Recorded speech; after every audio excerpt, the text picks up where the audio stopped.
Warning: SIRRODCAST can lead to an array of side effects. Symptoms like nausea, vomiting, explosive diarrhea, sudden distaste for previously loved foods, and an inexplicable headache might emerge, persistently nagging like a bad song stuck in your head. Prolonged SIRRODCAST exposure, you might find yourself breaking out with rashes, skin blisters or peels, or developing a sudden wheeze, all of which signal a red alert. In such cases, halt all consumption of SIRRODCASTs and seek immediate medical attention. SIRRODCAST is not for the faint of heart. Proceed with caution and always keep your healthcare provider on speed dial for any unexpected misadventures.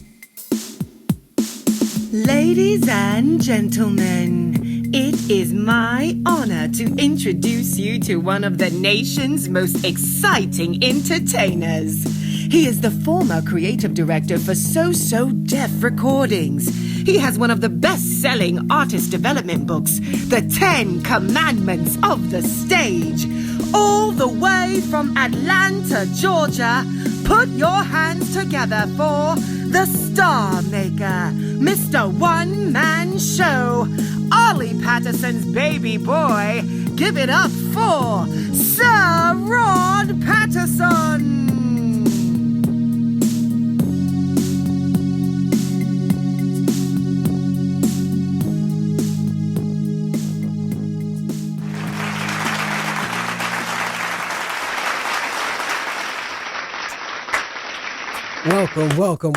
Welcome to another episode of the SIRRODCAST. Yes, I am your host, Sir Rod Patterson, aka Sir Rod the Entertainer, Sir Rod and the Blues Doctors. What else I got? Just plain old Sir Rod. Sir Rod's got a lot of titles, but right now I am Sir Rod the Podcaster.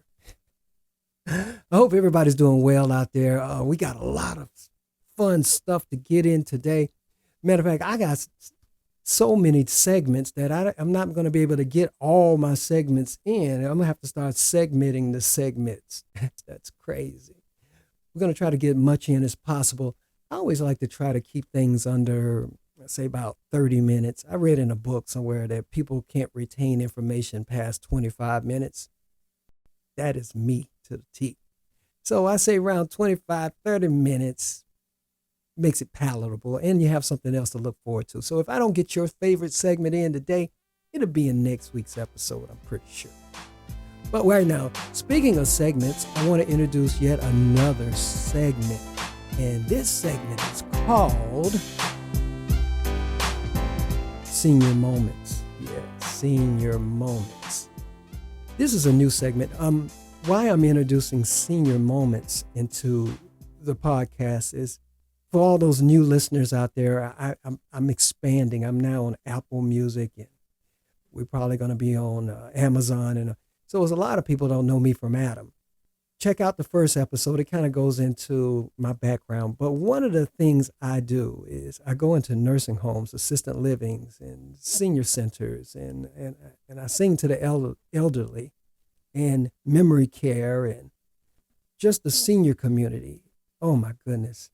That is like a passion. It's something I fell into, but I fell in love with it. And I've been doing it, and I'll probably be doing it until I can't do it anymore. No matter how big SIRRODCAST or my career gets, I'm going to always be sneaking into a facility and putting smiles on senior faces because they give me smiles. So I run into so many seniors, and oh my God, the personalities and the people that I meet, I have stories, so many stories, and then the wisdom that they impart in me. So I really want to be able to share some of those moments. Also, being able to engage with them, because like I was at a facility the other day performing for them, and then I realized that there were about 5 or 6 little old ladies had their cell phones up, videotaping my performance. And I realized that these seniors are a little more hip than you think. And some of those seniors could find the SIRRODCAST, and I want to have something in the program for my senior community. Also, I wrote a book. It's Never Too Late. Shameless plug, my podcast. Never Too Late is written for the senior community. Well, actually anybody, young and old, but mainly for them.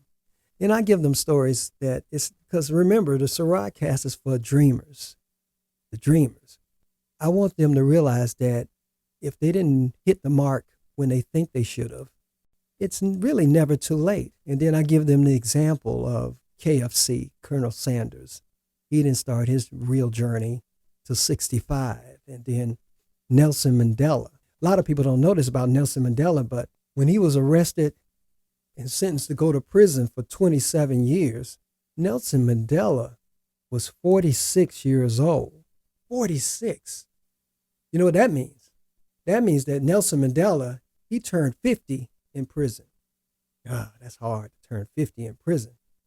Yeah, 50 is a milestone age. Most people go out, buy motorcycles and ruin their marriages and stuff, go and get little young chicks. Milestone age at 50. But imagine being 50 in prison, breaking rocks. Oh, that's sad. And it gets worse because then Nelson Mandela, he turned 60 in prison. 60. That is just real depressing because, between the ages of 40 and 60 is hard years anyway, because between the age of 40 and 60 you're going to say goodbye to a lot of loved ones and kinfolk that, the people that were adults when you were a little bitty. When you were a little bitty something, those people usually started to pass on between 40 and 60. And Nelson Mandela wasn't spared from this. You see, while Nelson Mandela was in prison, his mother died. Yeah, and he couldn't go to the funeral. And his son got killed in a car accident. And he couldn't attend the funeral. And he in prison, breaking rocks, 60 years old. That's sad. And you think it couldn't get any worse than that, but it get a whole lot more worse. Because you know what? Nelson Mandela, he turned 70 while he was in prison. Now that's really sad. Because at that point, I know most people would just throw in the towel. That's a hard one. I can imagine Nelson Mandela looking in the mirror and seeing the wrinkles in his face and arthritis setting in and the gray hairs everywhere. And it's no doubt in his mind that his youth is gone. But not only his youth is gone, but a lot of his loved ones are gone. His mother and his son and all those hopes and dreams. It seemed like they were just gone away, but not Nelson Mandela. Nelson Mandela had to eventually walk out of that prison. Not then at 70. It was 2 or 3 more years from there. At the age of between 72 and 73, Nelson Mandela walked out of that prison and became president of South Africa. And then, brothers and sisters, he went on to grind for 22 more years. So that's why I try to tell everybody that it is never too late. Never too late to go for your dream. You're never too young, and it's never too late. Don't let anybody tell you it's all a mind thing. So that's why I'm introducing Senior Moments. I want to tell some funny stories. Any wisdom that they impart to me, ladies and gentlemen, I'm going to impart to you. So be looking forward to that. I'm going to get ready to go into the next segment of the program. And that segment is the week, top post of the week. Listen, I introduced this top post of the week last episode. It's a new segment that we're introducing. See, on all my social media platforms for years, I've been putting posts on, and I've been doing kind of podcasty things all along the way. That's why I fell in love with the idea of doing this format. It's just like a perfect fit. Anyway, on all those platforms, some of the videos I'm a motivational speaker and go into schools and I talk to kids about bullying and staying away from drugs. And I just love motivating people, period. And once some people share some wisdom with me, I'll share it with the world. On all those different hundreds of posts, some posts get more attention than others. And then crazy thing, during the week, certain things may pop out. Stuff that I might have done years ago all of a sudden start getting attention. So that's what this segment is for, the top post of the week. You can see the full post on the SIRRODCAST Instagram page, and I'll put, the link is in the description here. The post that kind of rose to the top this week is one I did about a year ago. and I call it the fame game. Fame game. I had noticed that, and have you ever noticed that a lot of people, I don't want to say selling their souls to be quote unquote famous, and that is a foolish behavior to me, because after being in this thing and seeing how things going, and I got a daughter, a star child, and she's doing her thing, and just being around the music industry and seeing celebrities and quote unquote famous people, there's a lot of things about fame what a lot of people really are not prepared for. Why you think there's so many depressed stars and so many people just seem to be unhappy?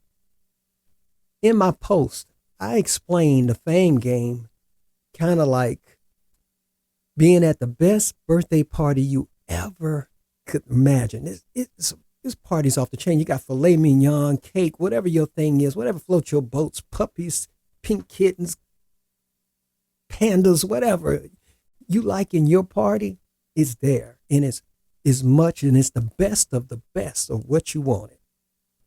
But there's only one problem. Nobody else can be in the party but you. That's the fame game. I don't care what they share. You try to share the light with people, but nobody can walk that walk and take that journey but you. And some people can't handle that kind of isolation. You think about what Michael Jackson was saying, how lonely it was, and Prince and all. It is a lonely affair. Everybody's not built to handle that. Another thing that's fleeting is it's a temporary thing. It's temporary. And people are chasing that carrot, but it's a temporary. I said in one of my books, if you don't believe me, who was Miss America 1985?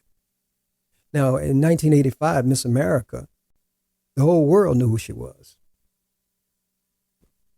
You would have to Google her now. Also, one last point on the fame game is fame has to be maintained. Kind of like a tire in a car tire with a slow leak. You know, you take your eyes off of it, you go do some things, you enjoying your fame, and you go back in that tire just almost flat. And you got to pump it back up again, throw your name out there, get back in the mix again, pump it back up, and go do your thing. And you look back in the tire almost flat. You stay away too long, your tire will be flat. So that's the fame game. And then I said one time before, what ladies are doing to become famous, it's not worth it. You feeding the machine just to get some attention and likes, but at what cost? At what cost? So to me, it's not worth it. But I guess this is the beauty of the internet. You can kind of build your fame how you want. Like, I refuse to do anything negative or talk about people or put people down to raise my visibility. It's not me. It's not my thing. It's not my brand. That's what they say. So the fame game, think about that thing. I will be putting that post, and you can see it in its entirety on SIRRODCAST, Instagram, SIRRODCAST. And ladies and gentlemen, that's all, how Forrest Gump said, that's all I got to say about that. That's all I got to say about that. This brings us to the next segment, one of my favorites, and that is, ladies and gentlemen, this brings us to the good news. Good news. It's a portion of the program, good news. I got a good news story that I want to share with you. Man, this thing right here, this touches all the right places for me. I love this segment. The good news segment is coming from the Good News Network. I'll be rating their page and finding good news stories that I want to bring to you, because try not to bring sad news on the Good News Network. So the good news story that I'm going to share with you is about a lady called Storybook Maze. Storybook Maze, and she's out of Baltimore, Maryland. And she is a street librarian. street librarian, and you can see the whole story. She's got a YouTube thing, and she's doing big things. She was on CNN Heroes, but all this started for when I think she was reading to her daughter on her front door stoop in Baltimore, and she I don't know, she was just reading to her daughter, and the neighbors' kids and other kids in the street started gathering around, listening to her read the story. And then when she stopped, they were like, hey, please read. And she said, go home and read your own book. And they said that they didn't have a book. That sparked something in her to basically, her mission now is to attack things what she called book deserts. She put book vending machines in the neighborhoods that are lacking books. She does all these, everything around literature, literacy, and fundraising. I think she's getting free book vending machines in the hood. Had over 7,000 books donated, and now she's trying to she's doing a GoFundMe to put a street train, it's a trolley or something she's going to do, and go around neighborhoods just like Johnny Appleseed, handing out books. That is a beautiful story. She definitely gets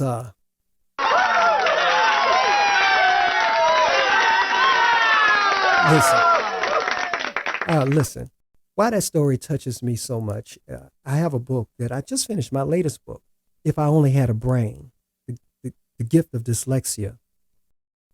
One of those chapters in there is basically talking about this right here. It was a teacher like her in the classroom would read to the classroom, and I would hang on every word, every word. It was like Christmas to me. It's hard to describe, but my imagination would just absorb the story. And when she stopped, it was worse than a cartoon. I would beg her, please. I would look forward to the reading. And I always looked at books like a piece of candy that I couldn't eat. Just imagine the nicest piece of candy or the food you like, but you can't really eat it. That's how some people with dyslexia, at least with me, I'm a slow reader, very slow reader. The average person, it would take them maybe a week to read a book. It would take me a month, literally, to read a book. And that's a small book. If I tried to read an Obama book or somebody got a thick biography, I'll still be reading it for my lifespan. So that's why it touches me in a special way to anybody who's doing anything that turn kids on to reading. And I always looked at, that's why I used a scarecrow on my book cover, because it was a scarecrow that wished he had a brain. Like, I wish I could read. But at the same time, the scarecrow was the smartest one in the whole crew. See, the gift of dyslexia, it allows you to think outside the box. When people are looking one way, I'm all over the place mentally. And that's always been a superpower of mine. I always can see solutions almost instantly where everybody else has been stuck.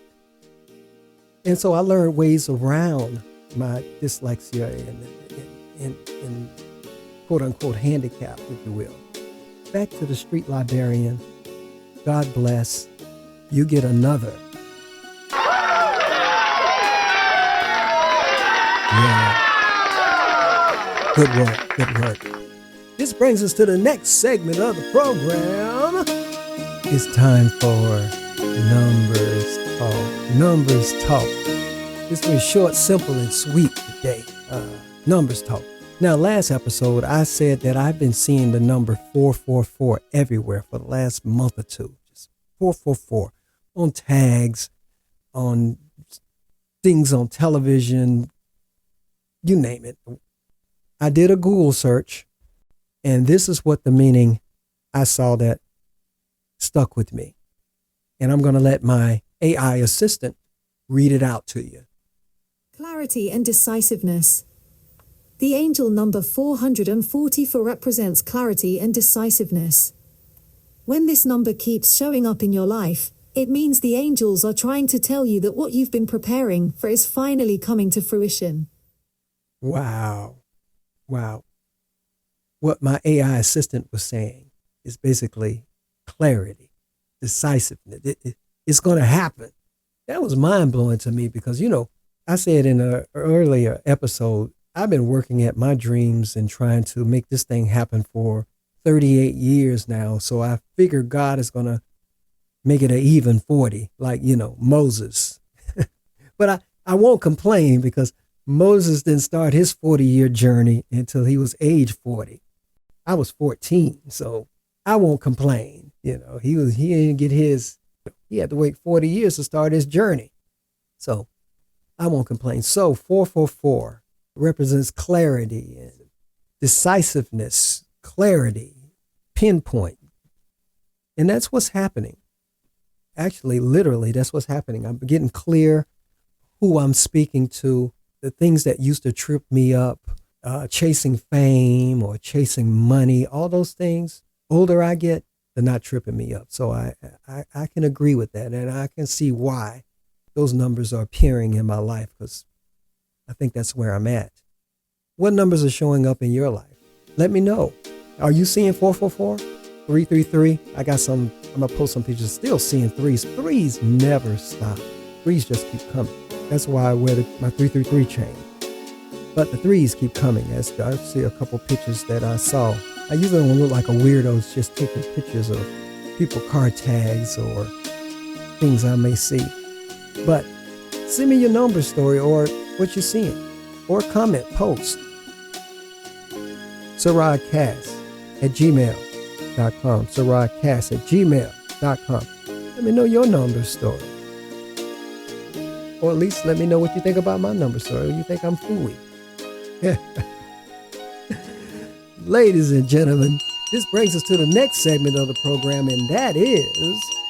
Hear ye, the joke of the day. Hear ye, the joke of the day. It is time for the joke of the day. Hear ye. Ladies and gentlemen, it is that time of the day. That time of the week. Some of you only check out this podcast. The only reason you're here is for this reason right here. It is time for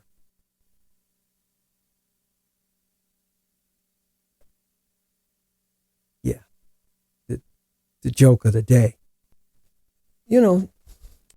I need to really start charging for these jokes. That is just free. That comes with the price of admission. I should start charging this. This is good stuff. All right. As always, I got to put my spectacles on because I will be doing some dyslexic reading. And that's a little more advanced than regular reading. The joke of the day, coming from the book of Joketopia. Now, ladies and gentlemen, if you're driving, you might want to pull over, get in a secure location, any kind of peril. If you're up in a high rise on the window washing, you might want to check your seatbelt, make sure your belt is striped. And don't try to walk and listen to this joke because once it hits you, it's just a disclaimer. All right. Joke of the day. Where can you find out more about ducks? Where can you find out more about ducks? Where can you find out more about ducks? In a ductionary. Ductionary. Yeah. Ductionary. See, they took duck and dictionary. They kind of mixed it.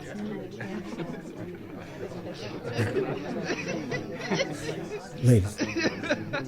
Yeah,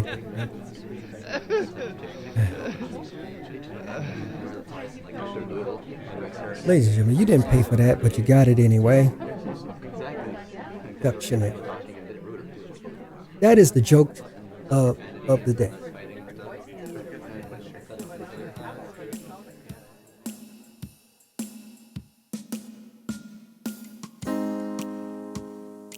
Ladies and gentlemen, This brings us to the final segment of the program. Just my thoughts. I like to say my final thoughts. Yeah, these are my final thoughts of the... Oh.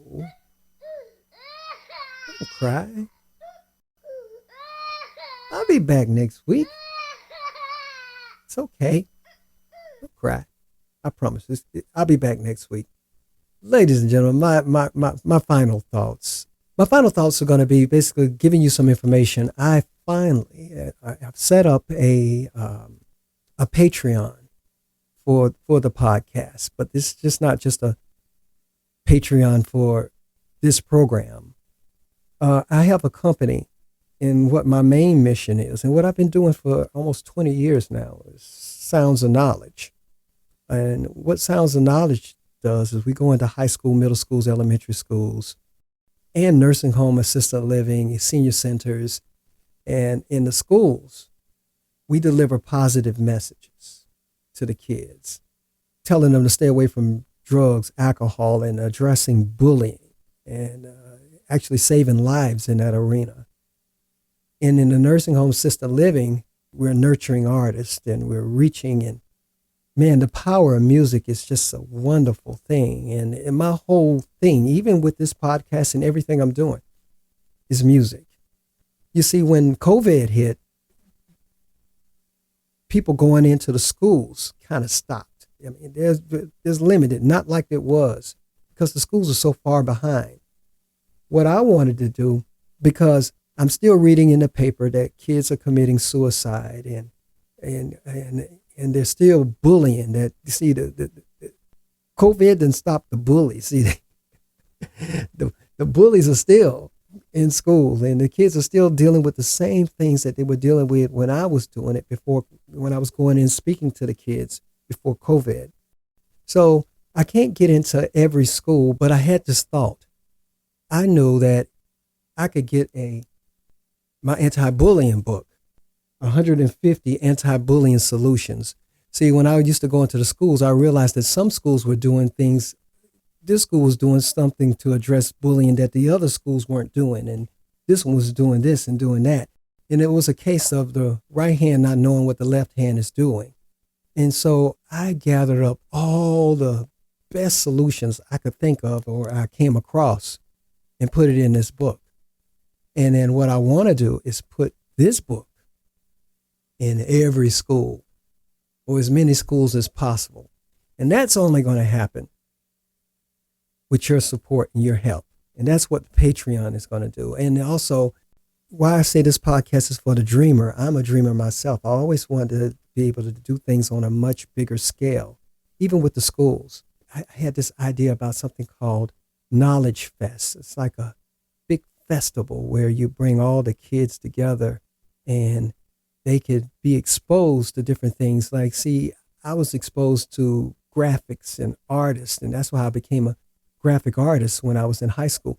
And so it's a lot of kids, all they see is sports music, but they need to know about the engineers and know about the car designers and or pilots, or I've met people who manufacture bed springs, and so all these different walks of life I would like to expose the kids, and all that stuff is from my mind and the dreamer in me.